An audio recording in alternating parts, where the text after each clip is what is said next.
सूर्य निकल गया, धूप आ गई, बड़ा अच्छा लग रहा है आपको। चलो अब धूप में बैठेंगे तो सिकाई हो जाएगी। धूप प्रकाश भी देती है, सिकाई भी देती है, अग्नि भी देती है, ऊर्जा भी देती है, और वातावरण को शुद्ध भी करती है। यानी सूरज का क्या काम है? सबको सुखी करना। सूरज का क्या काम है? सबको सुखी करना। रात को अंधेरा होता है और सुबह जब सूर्य निकलने वाला होता है, अभी निकला नहीं है, निकलने वाला है, उसके पहले उजाला हो जाता है। ऐसा आपने देखा कि नहीं देखा? बहुत बार देखा होगा, और नहीं भी देखा होगा तो इतना तो जानते हैं, ये तो जनरल नॉलेज की बात है। लेकिन जो सुबह 8 बजे सो के उठता है उसको नहीं पता होगा कि सुबह क्या होता है, सूरज कैसे निकलता है। आज ही देखा है। हाँ, वही मैंने कहा ना, बहुत होंगे अभी, बहुत ऐसे होने की सूरज तो निकल गया, आंखें बंद है। तो कहने का अभिप्राय मेरा ये है कि सूरज नहीं निकला, सूरज के निकलने की तैयारी ही धरती को प्रकाशित कर देती है।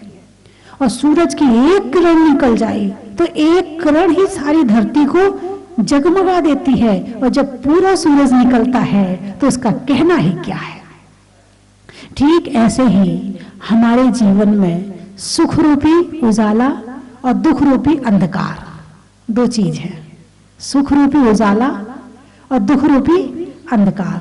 अब मुझे ये बताओ, अंधकार ज्यादा है या प्रकाश ज्यादा है? दुखी ज्यादा है या सुखी ज्यादा है? दुखी ज्यादा है ना? यदि देखा जाए तो दुख भारी है, दुख में वेट ज्यादा है, वजन ज्यादा है, और सुख में वजन कम है। तो जो चीज ज्यादा वजन की होती है वो ज्यादा महसूस होती है, और जिसका वजन हल्का होता है वो महसूस कम होता है। तो जीवन में सुख कहाँ से आता है और दुख कहाँ से आता है? दो चीज है। अब तुम्हारा घर है तो उसमें एक दरवाजा भी होगा, आने और जाने के लिए एक दरवाजा जरूर होगा, दो नहीं होंगे तो एक तो होगा ही होगा, और सबके घर में होगा। बिना दरवाजे के घर होता ही नहीं है। तो जब तक कोई चीज दरवाजे से प्रवेश ना करे तब तक वो तुम्हारे घर में नहीं आ सकती है। ठीक ऐसे ही हमारी आत्मा रूपी घर के दरवाजे से दो दरवाजे हैं, एक से सुख आता है और एक से दुख आता है, या एक से दोनों आ जाते हैं? दोनों आ सकते हैं एक से? दरवाजा तो क्या दिक्कत है दोनों को आने में? दरवाजा को अलग अलग करने में दिक्कत नहीं है, एक दरवाजे से दोनों आ सकते हैं। तो अब वो जो आने का है कि कहां से आ रहे हैं, सुख कहां से आ रहा है और दुख कहां से आ रहा है, ये कैसे जानोगे? कोई बताएगा तब जानोगे या अपने आप जान जाओगे? बहुत से लोग बुद्धिमान होते हैं। क्या होते हैं? बुद्धिमान। तीन चीजें, प्रतिभाशाली, बुद्धिमान और मेधावी। नाम शब्द तो सुना होगा आपने, अरे बड़ा प्रतिभावान है, बड़ा बुद्धिशाली है, बड़ा मेधावी है। मेधावी का तो बच्चों को पुरस्कार भी दिया जाता है। अब इन तीनों में अंतर पता है क्या है आपको? बोलिए। मैं शब्द सुन लिया और मौका पड़े तो जो मन में आया वो जोड़ दिया, कहां कौन सा जोड़ना है ये पता नहीं, क्योंकि अर्थ ही नहीं पता है तीनों के। शास्त्र पढ़ोगे तब तो पता चलेगा, बिना शास्त्र पढ़े कैसे पता चलेगा? तो प्रतिभावान उसे कहते हैं जो थोड़ी बहुत भविष्य की जानता है। अरे आज तो बारिश होने वाली है और उस दिन बारिश हो जाए, अरे आज तो मेरा भाई आने वाला है और उस दिन उसका भाई आ जाए। ऐसा जिसको आभास होता है उसको कहते हैं प्रतिभा। और बुद्धि किसे कहते हैं? बुद्धि का क्या काम है? यानी कि कोई यहां आया और उसे यहां का कुछ भी नहीं पता है, लेकिन यहां घुसते ही उसके दिमाग में सारी चीज क्लिक कर गई कि कहां क्या है, कहां क्या है, और क्या सही है, क्या गलत है, और क्या हो रहा है, और उसके दिमाग में 1 मिनट में सारी चीजें आ गई। ये है बुद्धि। और मेधावी, जिसे याद जल्दी होता है और लंबे समय तक याद रहता है, उसको कहते हैं मेधावी। ठीक है ना। तो सुख और दुख आने का द्वार अब कौन बताएगा? प्रतिभा बताएगी, बुद्धि बताएगी या मेधा बताएगी? अब तो निर्णय कर लो। बुद्धि बताएगी। कौन बताएगी? हाँ, पता चलना चाहिए हवा कौन से दरवाजे से आ रही है। ठंड का समय है, ठंड का मौसम है, अब हवा इधर से आ रही है कि इधर से आ रही है, दरवाजे के कोने में कोई छेद है वहां से आ रही है कि कहां से आ रही है, ये बुद्धि बताएगी। 1 मिनट में समझ में आ जाएगा कहां क्या हो रहा है। तो इस तरह से सुख और दुख के आने का द्वार बताने वाली बुद्धि है। और किसकी बुद्धि? मेरी बुद्धि। सामने वाले ने बताया और यदि मैंने समझा तो भी मेरी बुद्धि ने काम किया। भले मुझे नहीं पता था, लेकिन सामने वाले ने बता दिया और मेरी समझ में आ गया, तो समझ में जो आया वो मेरा अपना ज्ञान है। सामने वाले के ज्ञान ने तो केवल दीपक का काम किया है, उसने तो टॉर्च दे दी है, उसने तो केवल बता दिया है, लेकिन समझने का काम तो, अरे बोलिए ना, मेरा है। जब तक मेरी अपनी बुद्धि काम नहीं करेगी तब तक सामने वाला समझाता कितना रहे हमारी समझ में आने वाली नहीं है। अब बहुत से लोग होते हैं जिनकी समझ में नहीं आती, एक बार समझाओ, 2 बार समझाओ, और कई बार तो बुढ़ापा भी आ जाता है तो भी समझ में नहीं आती है। हो सकता है वही बात बच्चा समझ ले और बूढ़े को समझ में ना आ रही हो। ऐसा हो सकता कि नहीं हो सकता? ये समझना ये मेरा काम है, नहीं समझना ये मेरा काम है, और समझना मेरा काम है। तो सुख और दुख आने का द्वार संसार में जो लोग मानते हैं वो 2, 3, 4 हैंगे। एक तो आपका परिवार होगा, ठीक है, वहां से सुख आता है। एक आपके रिश्तेदार होंगे, एक आपके मित्रगण होंगे, एक आपके धन है, धन से भी तो सुख आता है।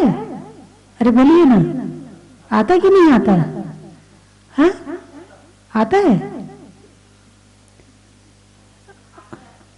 क्या बात है, सबका एक ही उत्तर है, आता है। सबका एक ही उत्तर है कि आता है। अच्छा मुझे ये बताओ कि जितने धनवान हैं उनसे जाके पूछो क्या आप सुखी हो? उनसे जाके पूछो क्या आप पूर्ण सुखी हो गए क्या? मैं धन मिलने के, यदि आप कहते हो कि धन मिलने के बाद सुख आता है, तो इसका मतलब यह है कि वो पूर्ण सुखी हो गया। अब उसको ना तो भगवान की जरूरत है, ना उसे किसी और की जरूरत है। यदि धन मात्र से सुख आता है तो ना उसे परिवार की जरूरत है, ना उसे समाज की जरूरत है, ना उसे देश की जरूरत है, ना उसे राज्य की जरूरत है। यदि धन मात्र से सुख आता है तो एक राजा था, उसे सोने से बड़ा प्रेम था। गोल्ड, ये वाला सोना नहीं, गोल्ड वाला सोना, उसे बड़ा प्रेम था। उसे लगता था मैं सारी चीज सोने की बना दूं। अब उसने बहुत विचार किया कि ये सब कुछ संभव कैसे हो सकता है। तो उसने एक तपस्या करी और तपस्या करके एक देवता सिद्ध किया, देवता सिद्ध हो गया। अब उसने देवता ने कहा कि वरदान मांगो। बोले मैं जो चीज छूं सब चीज सोने की हो जाए, बस ये आशीर्वाद दे दो मुझे। बस उसने दे दी। बोले तथास्तु। वो तो पागल हो गया, दीवार छुई सोने की हो गई, पलंग छुआ सोने का हो गया, खंबा छुआ सोने का हो गया।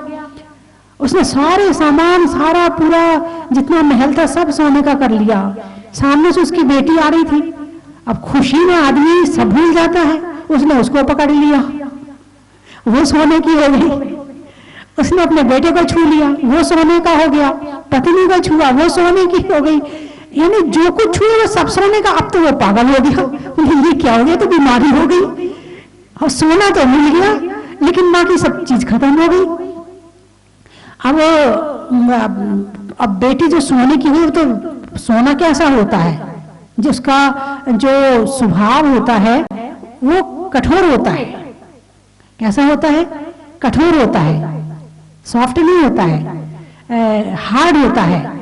तो अब वो लड़की हार्ड हो गई, लड़का हार्ड हो गया, पत्नी हार्ड हो गई। अब वो परेशान, अब करें तो क्या करें, क्योंकि शरीर तो बहुत मुलायम चीज है, हार्ड तो उसे बर्दाश्त है ही नहीं है।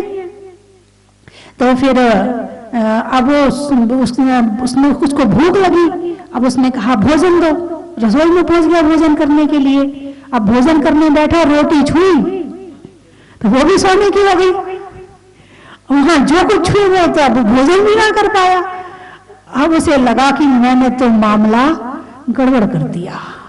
फिर दोबारा देवता को बुलाए, बोले अपना वरदान वापिस ले ले, नहीं चाहिए तेरा वरदान। यानी मात्र धन से सुख नहीं है, धन खरीदने के लिए है सुख को। धन क्या है? संसार की वस्तुएं खरीदी जाती हैं और सुख उनसे मिलता है। चलो ठीक है, आपके पास बहुत धन है और आपने सारी वस्तुएं खरीद भी ली, अब बताओ सुखी हो कि नहीं? दिन में कोई ना कोई मन में सुई चुभती रहती है, कोई ना कोई सुई, चाहे तो वो बीमारी की हो, चाहे वो बेटे की हो, चाहे वो सास की हो, चाहे वो ससुर की हो, चाहे वो रिश्तेदार की हो, चाहे वो पड़ोसी की हो, चाहे वो अपने पीहर की हो, चाहे वो अपनी बहन की हो, चाहे भाई की हो, कोई ना कोई सुई चुभती रहती है दिमाग में। धन तो आ गया मगर वो सुई हटी क्या जो चुभ रही थी? उसमें चेंज होती रहती है। छोटे थे तो दुख दोस्तों से आता था, बड़े हुए तो भाई बहन से आने लगा, और बड़े हुए तो माता पिता से आने लगा, और बड़े हुए तो सास ससुर पति से आने लगा, और बड़े हुए तो बच्चों से आने लगा। दुख आना बंद नहीं हुआ, धन बढ़ता रहा लेकिन सुख घटता रहा। तो सुख आएगा कहां से? अब सबसे पहला प्रश्न यही है कि सुख आने का द्वार कौन सा है? हमने धन से सुखी होने का प्रयास किया मगर धन मुझे पूर्ण सुखी नहीं कर पाया। मैं बात कर रही हूं पूर्ण सुखी होने की।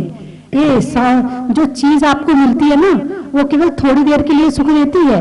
भाई कोठी नहीं है, बढ़िया सी कोठी बनवा लो, बड़ी टेंशन है दिमाग में, मैं सुखी हो जाऊंगा। अब कोठी बन भी गई, कोठी में पहुंच भी गए, अब सुखी हो क्या? 2-4 दिन सुख महसूस होता है, नया दुख आ जाता है।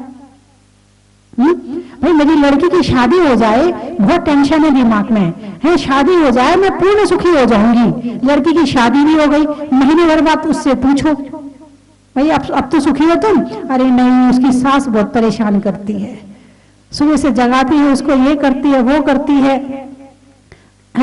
यानी कोई भी सुख होगा, अभी बात में कोई भी सुख होगा तो वो हमेशा थोड़ी देर के लिए सुख लगता है और बाकी बाद में वही दुख बन जाता है। लड़की की शादी करी थी किस लिए? सुखी होने के लिए, क्या हुआ? दुखी हो गई। बहन लाए थे किस लिए? सुखी होने के लिए, क्या हुआ? दुखी हो गए। यानी सारा संसार जहां सुख ढूंढ रहा है, सुख वहां है नहीं। वहां का सुख सहजता और सरलता से तो मिल जाता है लेकिन वो सुख ही नहीं कर पाता है। तो सच्चा सुख कहां है? अब मैं बताती हूं कहां है। वो है ज्ञान में। कहां है? ज्ञान में। ज्ञान कहां है? अरे थोड़ी बहुत तो आप भी बोलो ना, मैं बोल रही थोड़ा बहुत, थोड़ा मैं बोलूं थोड़ा आप बोलो, बात बन जाएगी। ज्ञान कहां है? दूसरों के पास है या मेरे पास है? भाई टीचर पढ़ा रहे हैं और बच्चे पढ़ रहे हैं तो ज्ञान किसके पास है?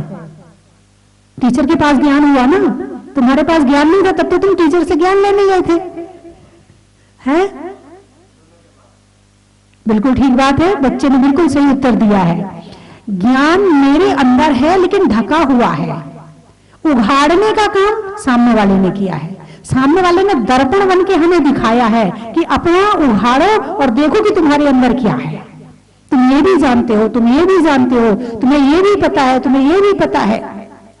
जैसे पानी होता है, पानी जो है जमीन के अंदर होता है और खुदाई करो तो पानी निकल के आ जाता है। ऐसे हमारे अंदर ज्ञान है लेकिन खुदाई तो करनी पड़ेगी। अब वो खुदाई किससे करेंगे? तो कोई जेसीबी से करेगा, कोई कुदाली से करेगा, कोई बम फोड़ ब्लास्ट करके करेगा, है किसी न किसी तरह से करेगा। और इच्छाएं ज्यादा रखी आपने तो तुम भी दुखी और सामने वाले को भी दुखी करोगे।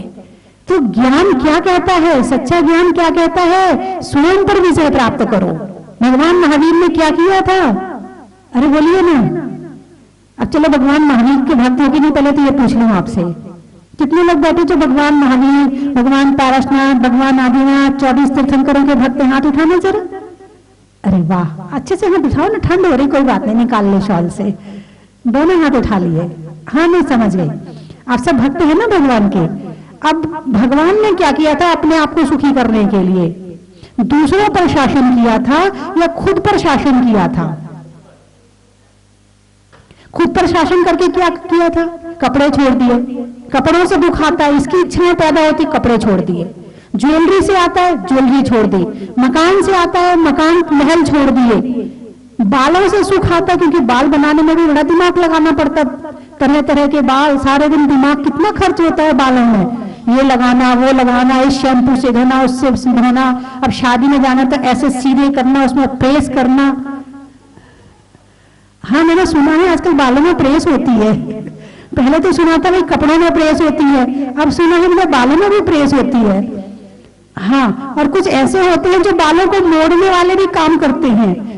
हाँ ऐसा सुना है मैंने, कई बार आते ना बच्चे मेरे पास में, तो कई बार तो उनके सीधे दिखते, कई बार उनके घुंघरा में ये चमत्कार कैसे, कोई यहाँ जहाजपुर आए थे, कहीं यहाँ तो चमत्कार नहीं हो गया? बोले नहीं नहीं यहाँ का चमत्कार नहीं है। मैंने पूछा फिर क्या हुआ? वो ब्यूटी पार्लर का चमत्कार है।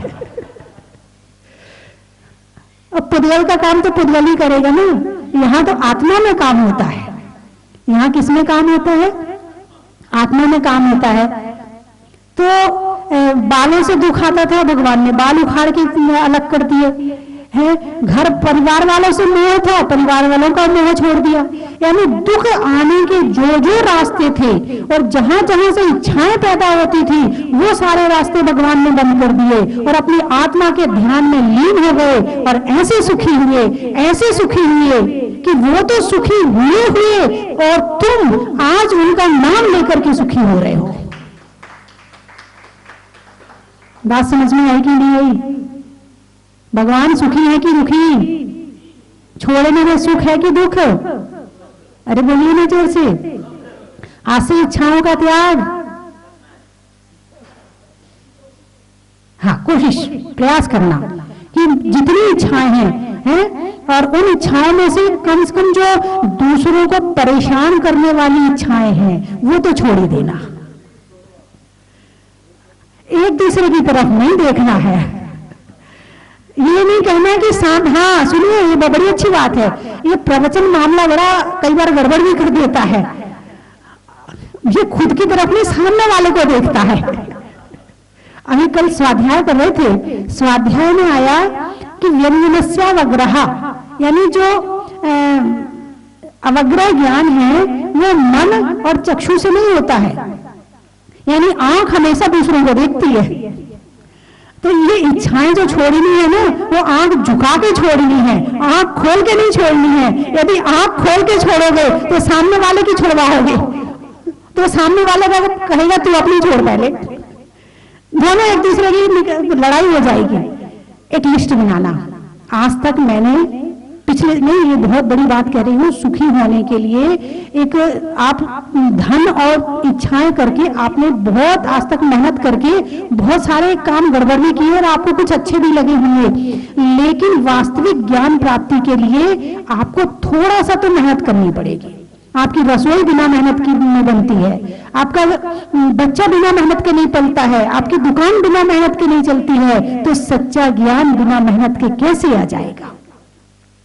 इसीलिए इसमें भी थोड़ी सी आप मेहनत करें। 23 घंटे आप अपने घर के लिए निकालें और 1 घंटा अपने सच्चे सुख के लिए निकालें। वो 23 घंटे को सुखी कर देगा। वो 1 घंटा जो आप सच्चे ज्ञान के लिए निकालेंगे वो आपके 23 घंटे को सुखी कर देगा। और उसमें आप एक सबसे पहले लिस्ट बनाएं कि मैंने आज तक कितनी तरह की कितनी इच्छाएं करी और मैंने इन इच्छाओं को करके कितने लोगों को दुखी किया, और इन इच्छाओं को करके मैंने अपने आप को कितना दुखी किया। दूसरों को तो दुखी बाद में करोगे, पहले तो खुद को दुखी करना पड़ता है। इच्छाएं यदि पैदा होती हैं तो पहले खुद को दुखी करना पड़ता है। वो आप मेरी भावना में पढ़ते ना, नहीं सताओ किसी जीव को, बस ये पढ़ने के लिए नहीं है, ये कुछ उतारने के लिए भी है। नहीं सताओ किसी जीव को, क्या लिखा है इसमें? नहीं सताओ किसी जीव को। इसका मतलब क्या हुआ? मैं किसी जीव को ना सताऊं। मेरी ऐसी भावना है कि मैं किसी जीव को ना सताऊं। तुम क्या हो? तुम जीव हो कि अजीब हो? जीव हो तो सबसे पहले किसको सताना छोड़ना पड़ेगा? खुद को। तुम भी तो जीव हो ना, नहीं सताओ किसी जीव को। क्रोध करते हो तो पहले किसको कष्ट होता है? तुम्हें या सामने वाले को? खुद को होता है। तो तुमने अपने आप को सताया कि नहीं सताया? बिल्कुल सताया। सबसे पहले तो हम अपनी आत्मा को सताते हैं, हम अपने आप को सताते हैं। हमने मान कषाय करी अपने आप को बड़ा बनाने के लिए, और उसमें भी आत्मा सत रही है, आत्मा दुखी हो रही है। हमें लगता है कि हमने बड़ा बड़ा बना के खुश हो गए। नहीं, ये मान कसाई की पुष्टि हो गई और वो बाद में दुख का कारण बन जाएगी। जो भी सुख दुख का कारण है वो सुख नहीं है। बात समझ में आई कि नहीं आई? जो भी सुख दुख का कारण है उसका नाम सुख नहीं है। जिस सुख से केवल सुख आता है, दुख आता ही नहीं है, उसका नाम है सुख। अभी तक जिंदगी भर में आपने कौन सा ऐसा सुख प्राप्त किया जिसके बाद दुख ना आया हो? टीवी देखते हैं, आंखें खराब हो जाती हैं। मोबाइल देखते हैं, आंखें खराब हो जाती हैं। किसी गड़बड़ से बातचीत हो जाए तो दिमाग खराब हो जाता है। हाँ, कई बार लड़ाई भी तो होती है मोबाइल पर। गलत फोन सुन लेते हैं, कई बार उसमें गड़बड़ हो जाता है, और कई बार तो मोबाइल को ही तोड़ देते, इतना गुस्सा आ जाता है। उस समय 40,000 और 50,000 याद नहीं आते हैं कि कितने का मोबाइल है। उस समय तो सवार कौन है तुम्हारे ऊपर? बोलिए ना, क्रोध सवार है।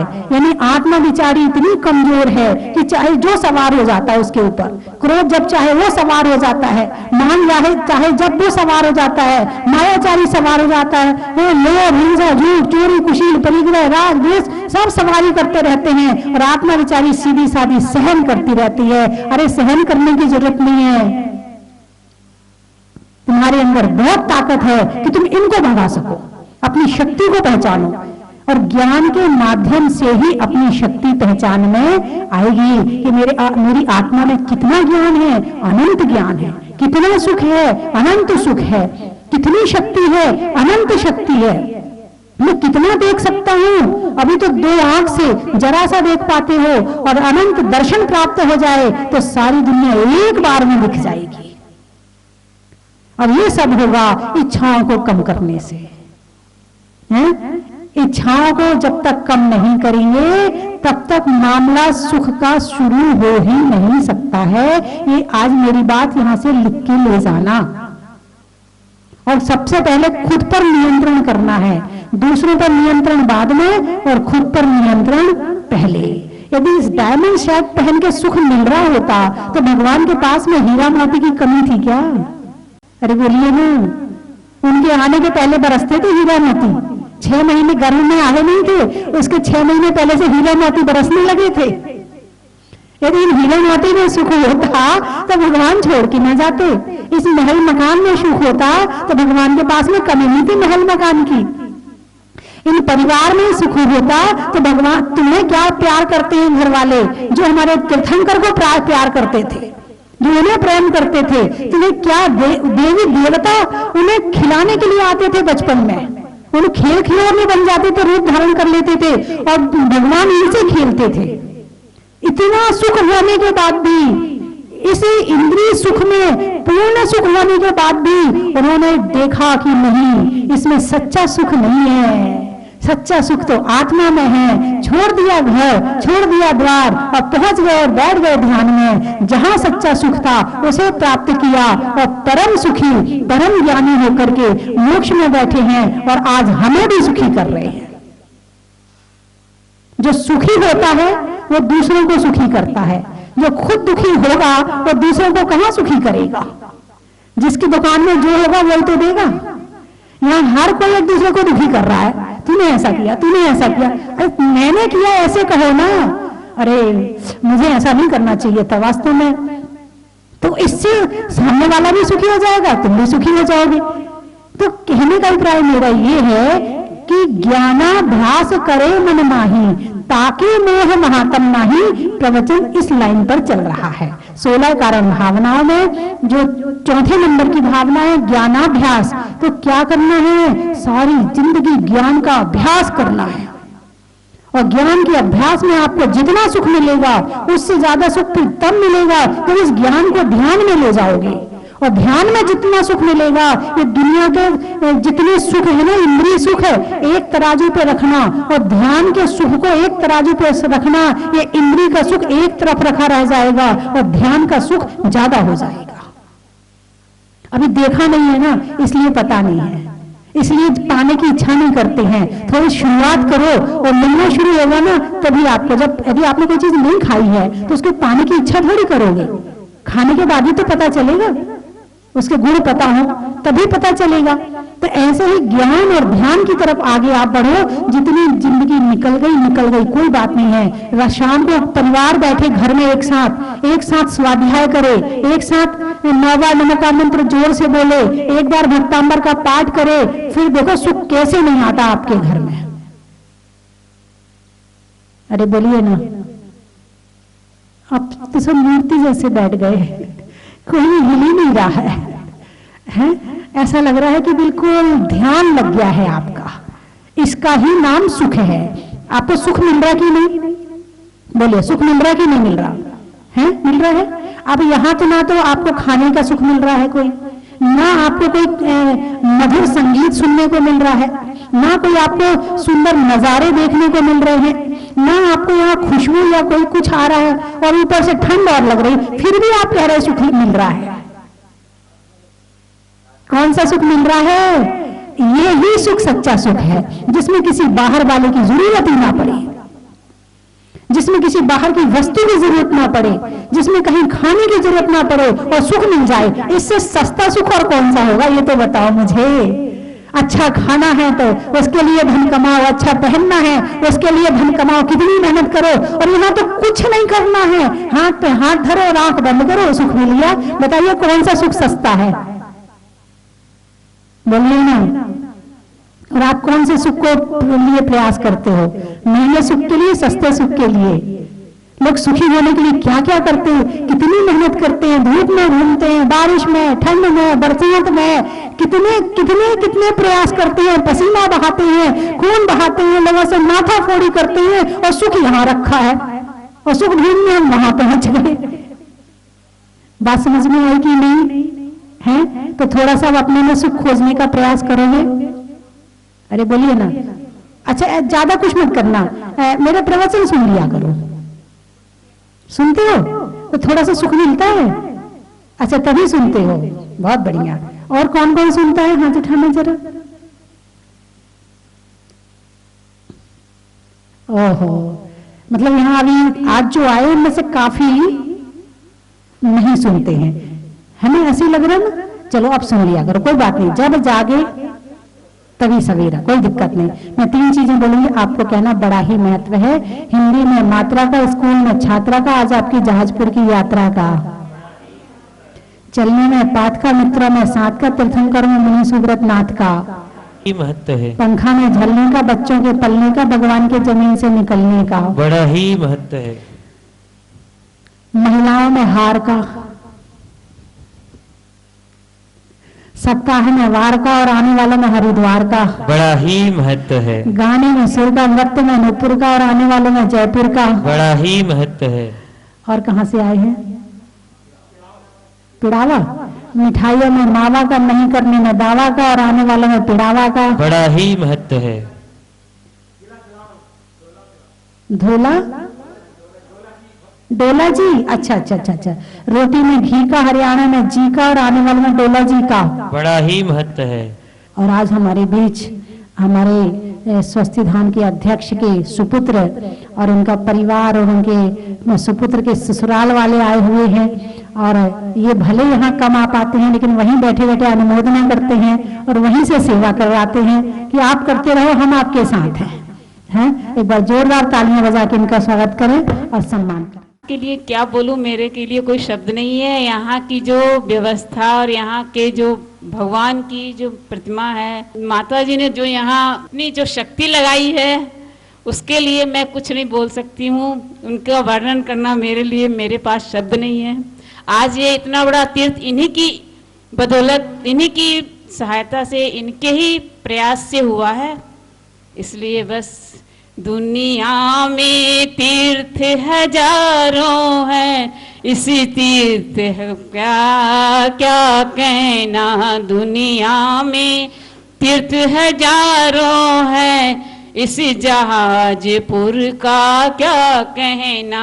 दुनिया में तीर्थंकर हजारों हैं, इस मुनीश्वरत नाथ का क्या कहना। मुनीश्वरत नाथ का क्या कहना, इस तीर्थी धाम का क्या कहना। दुनिया में आर्य का हजारों है, सस्ती भूषण माता जी का क्या कहना। दुनिया में आर्य का हजारों है, सस्ती भूषण माता जी का क्या कहना। बोलो मुर्शदनाथ भगवान की। ये करे कि यहाँ आके कैसा लगा। ये सब कल्पना से बाहर हैं। जब यहाँ भगवान मुर्शदनाथ की प्रतिमा वो गर्भ से निकली तो उस समय 1-2 दिन के अंतराल में दर्शन करने का अवसर मिला था। और जब से देख रहे हैं कि यहाँ की क्या क्या परिस्थितियाँ रही और कितनी परिस्थितियों से माता जी ने और यहाँ के समाज ने मुकाबला किया, ये सबके सामने है। और ये तो कतई उम्मीद ही नहीं थी कि किसी दिन यहाँ ऐसा देखने का अवसर मिलेगा। ये तो मुनीश्वरनाथ भगवान का अतिशय रहा कि आपने माता जी को इधर की इस क्षेत्र की तरफ खींचा। सबसे बड़ा चमत्कार तो वही हो गया जहाँ इस क्षेत्र को आपका आशीर्वाद मिला। आप जब से यहाँ पधारे, आपने अनवरत प्रयास किए इस क्षेत्र के लिए और लोगों की कल्पना से बाहर। पहले तो एक छोटे स्थान के लिए सोचा था, दूसरे रोड पे जगह भी ले ली थी, लेकिन आपका सपना बड़ा था। फिर आपका सपना आज बिल्कुल साकार है और शब्दों में तो कह पाना मुश्किल है। जो हो रहा है सबके सामने है। आज पदमपुरा और महावीर जी के युगल का स्थान बनके तैयार हो गया है। इतना ही कहूँगा, बारंबार आपके चरणों में वंदनामि वंदनामि वंदनामि।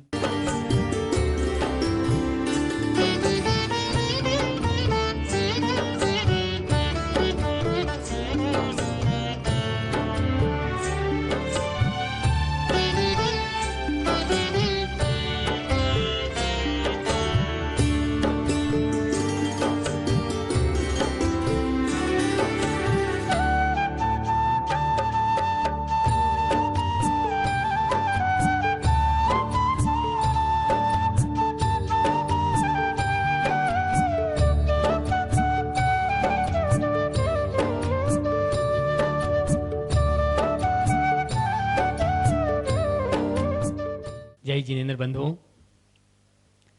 एक बार पुनः सौभाग्य आपको बुला रहा है। स्वस्ति धाम जहाजपुर के पावन प्रांगण में मुनीश्वरनाथ भगवान की छत्र छाया में सहनाइयां गूंजने वाली है। बड़े बाबा को जहाज मंदिर में विराजमान होने के शुभ अवसर पर 6 और 7 फरवरी 2021 को एक द्विदिवसीय वार्षिक महोत्सव रखा गया है। बंधुओं, 6 फरवरी का कार्यक्रम सुबह अभिषेक शांति धारा मूल नायक मुनीश्वरनाथ भगवान का, और उसके बाद 9:30 बजे से एक केवल्य ज्ञान वाटिका यहां बनी है, जिसमें 24 तीर्थंकरों के 24 चरण चिन्ह स्थापित किए गए हैं। और उन तीर्थंकरों को जिन वृक्षों के नीचे केवल्य ज्ञान की प्राप्ति हुई थी, उन वृक्षों को लगाया गया है। उन चरण चिन्हों की प्रतिष्ठा होगी। मुझे 24 चरण चिन्हों के लिए 24 स्वधर्म इंद्रों का चयन करना है। प्रत्येक की न्योछावर राशि 21,000 रुपए है। बंधुओं, ऐसा मौका बार बार नहीं मिलेगा। आप मात्र 21,000 रुपए की राशि से स्वधर्म इंद्र बनकर के उन चरणों की प्रतिष्ठा करने का सौभाग्य प्राप्त कर सकते हैं। बंधुओं, उस दिन शाम को सांस्कृतिक कार्यक्रम होगा 6 फरवरी 2021 को। 7 फरवरी वो शुभ दिन है जिस दिन बड़े बाबा को जहाज मंदिर में विराजमान किया गया था।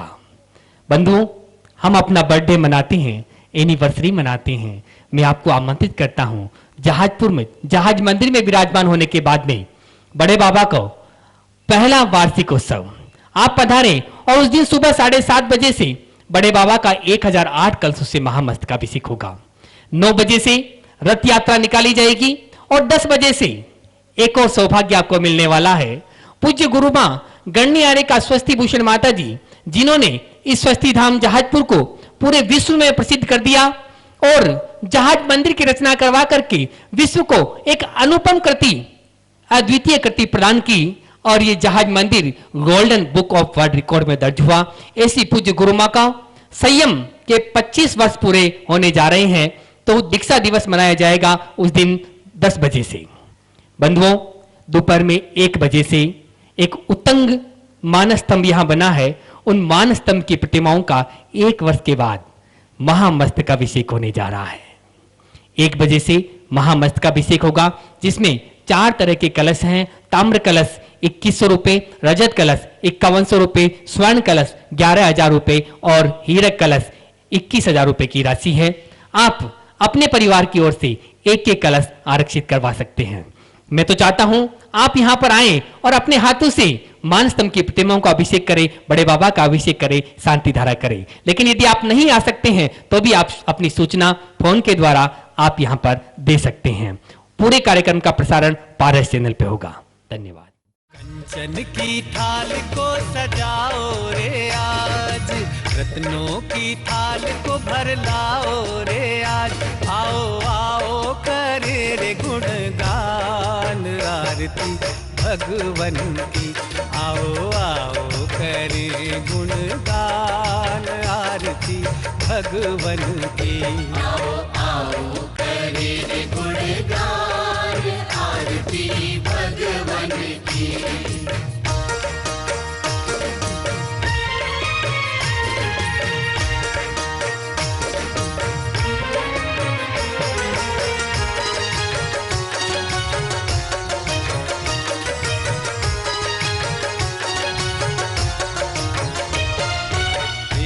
सुमित्र के राज दुलारे, माँ पद्मा जी के नैनों के तारे।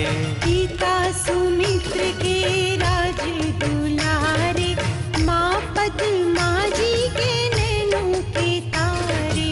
राजगृही में